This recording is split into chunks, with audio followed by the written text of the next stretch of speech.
6 tonight.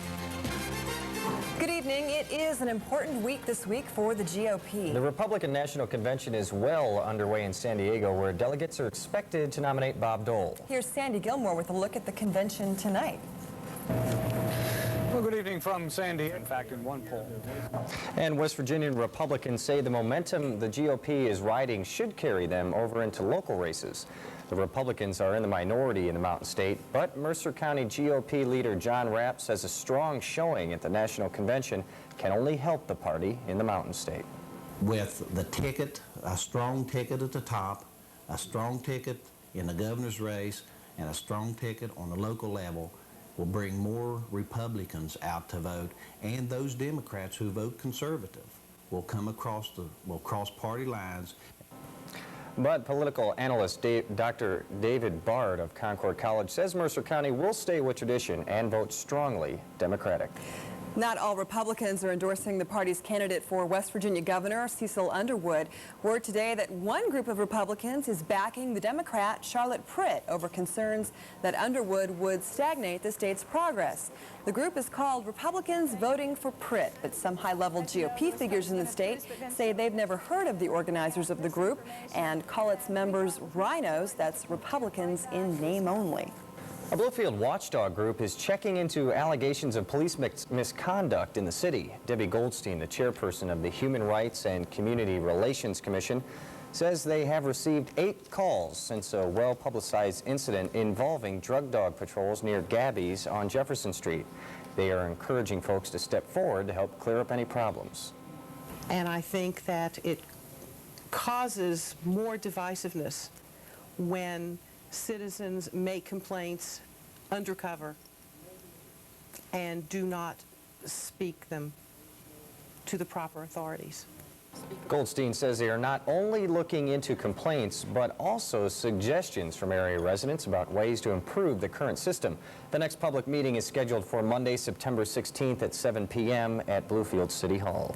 Well, it is the time of year for many state fairs. West Virginia State Fair is now underway, but at the Iowa State Fair in Des Moines, 2 bizarre killings.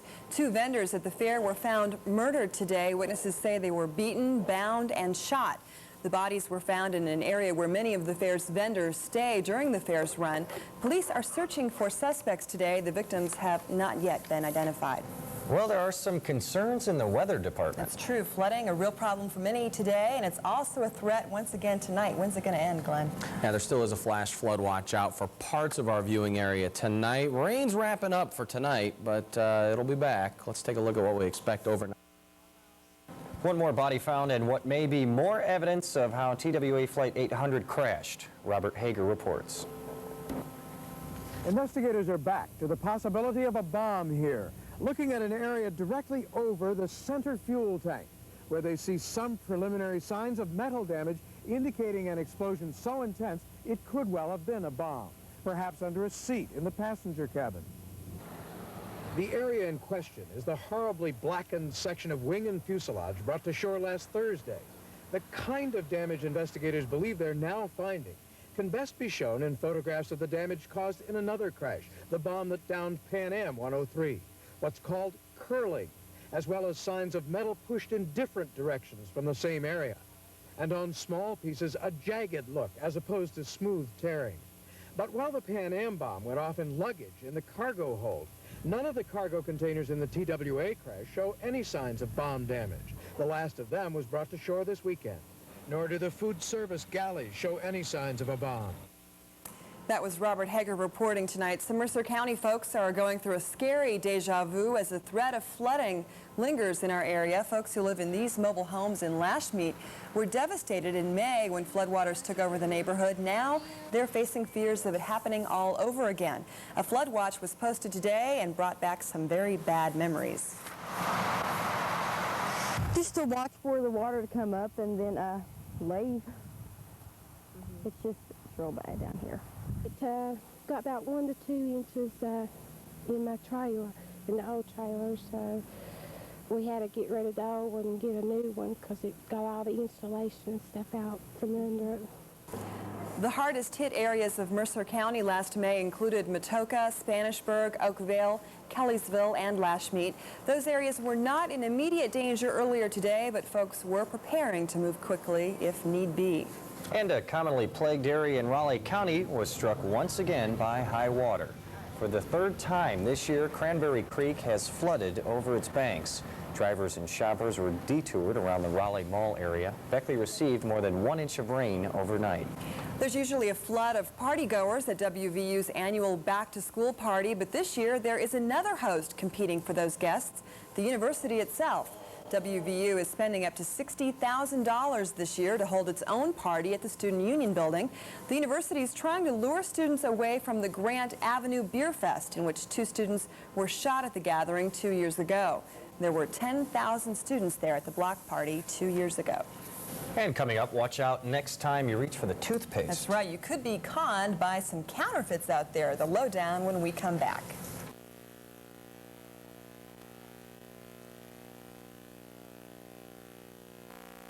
Increasing concerns in Bosnia tonight. NATO troops in Serb-held territories are being pulled back from isolated posts, and soldiers are being given more protective clothing and gear. The reason? Heightened concerns that Islamic terrorists might attack U.S. forces. NATO is calling its changes in ground forces there Operation Fear Not. Well, fear over the safety of some of California's beaches. The reason? Sewage waste that's washed up on shore. As Caterly reports, it's all due to a massive power outage. Surf's up, and David Yule and his 7-year-old son are splashing away, happy to be allowed to swim in the ocean. Well, when we came in, they told us that the beach basically was closed, so we wouldn't be able to enjoy. A 10-mile stretch of LA beaches had to be closed over the weekend, from Venice Pier to Redondo Beach, after the massive power outage that hit the western United States Saturday. The blackout caused the Hyperion treatment plant's pumps to shut down for almost 2 hours. 6 million gallons of partially treated sewage was released too close to the shoreline. Is there no backup system when a power outage like this happens? There is definitely a backup system, but again, as I said, we're looking into the causes. The county health department routinely tests the water for bacteria levels. This morning, the tests show no signs of coliforms, harmful organisms in the water.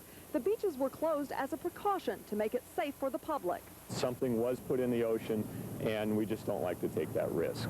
Some were willing to take the risk, jumping into the surf despite the health warnings. One boogie boarder says the water is polluted often, and he's decided to take his chances. All throughout the year, people say you can't go swimming, you can't go swimming, it's dangerous to go swimming, with open cuts. You hear all kinds of stories. But you go in anyway? Day off.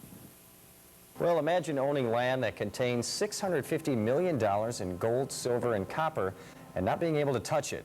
Under a deal worked out by the mining company and the federal government, the land will be left alone. That land is on the outskirts of Yellowstone National Park. Now, environmentalists claim a mining operation there would pollute waterways. The federal government's agreed to give the mining company government land worth up to $65 million. In return, the company gives up its rights to the mine. Never give your toothpaste a second look. You might want to think twice about that now. A counterfeit toothpaste hit store shelves in El Paso, Texas recently. Folks thought they were buying some Colgate toothpaste. It looks like Colgate, but turns out it's Colgate Dental Cream. A spokesperson for the Colgate-Palmolive company says the Colgate Dental Cream is not their product and doesn't meet FDA standards for dental products. Some who fell for the look-alike have complained of mouth irritations after using the product. I use Crest. Well, I don't think I'll use, well, I don't know. I use baking soda sometimes. I think that works pretty well. And coming up, the weather forecast. True. Glenn is in next to tell us when those gray skies are going to start clearing up. Can't wait for that in a couple of minutes.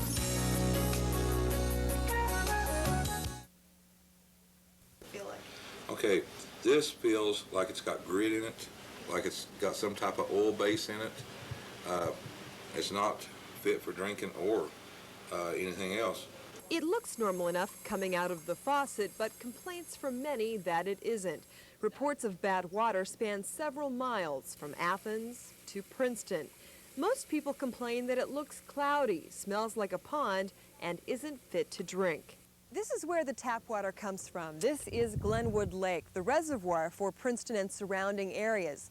Right now, the lake is even more shallow than normal, and officials at West Virginia American Water Company say that's the problem. Shallow lakes often get something called algae bloom. It sounds pretty strange, but they say it's a natural phenomenon. You can see the algae all over the water, and when it grows so rapidly, water company officials say it can leave the water feeling slimy and smelling bad. Although you may not want to, they say it is safe to drink the water. Water from Glenwood Lake is being treated with carbon, and word is it should be improving in a couple of days. Athens' water source comes from a separate reservoir, and the mayor says it is also undergoing special methods of treatment. Damage all like this. The dog was beginning to show signs of improvement. A veterinarian stitched up the dog's head where its skull had been crushed, but the damage may have been too great. Yesterday, vet employees took the animal out for a walk, and it died as it was being brought back into its pen.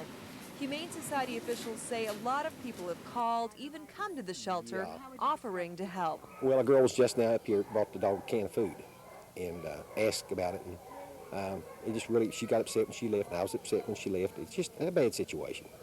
Some have even donated a reward to help track down who could have hurt the animal. That reward is now up to $1,050, all offered by anonymous donors who wanted to give a voice to this animal that had none. The dog was found Wednesday alone in the woods, chained to a tree and bleeding badly. Authorities may have their first clue in tracking down the abusers. This path behind me leads to the woods where the dog was found. And authorities say they've confiscated several beer cans. They hope to fingerprint those cans and ID the abusers that way. Those who work with the Humane Society say this case has both shocked and frightened them. I mean, who would chain a dog to a tree and beat it with something? I mean, how could you describe that kind of person? I hope I never meet anybody like that. I didn't know people like that existed, but undoubtedly they do. This is a look back at Bluefield in the early 1900s. Some would say things were simpler back then, but were they? This old book, Bluefield's first set of laws, may paint a different picture. I think Bluefield was very rowdy up until the time that laws like this and the 1921 city charter were passed. Take a look back at Bluefield's first law book that dates back to 1915. There are several laws in it that deal with brothels and gambling. You figure it out. Kids think curfews are tough today. Well, back in 1915, boys under the age of 14 weren't allowed out on the streets after 8 o'clock at night, unless they were going to church or running an errand. The law doesn't say anything, by the way, about girls. James Gillespie owns this old law book. It's one of the few left in the city. A lot of the laws involved horses back then, since they were the main mode of transportation. Hitching animals to a shade tree. You couldn't hitch your horse to a shade tree or any ornamental tree in the city. And that was, that really cracked me up a lot about that one. There are other laws on the books that might bring a chuckle. One of them involves speeding through town. You couldn't ride your horse or drive your horse any faster than 6 miles an hour through the city limits. And if you were entering a parking lot like this one or crossing a bridge, you couldn't go any faster than a walk. So the next time you're following a really slow driver, just remember, maybe they haven't realized the laws have changed. Here's a law that involved cattle. Sorry, but you couldn't let your cows run through town. That could corral you a $1 to $5 fine back then.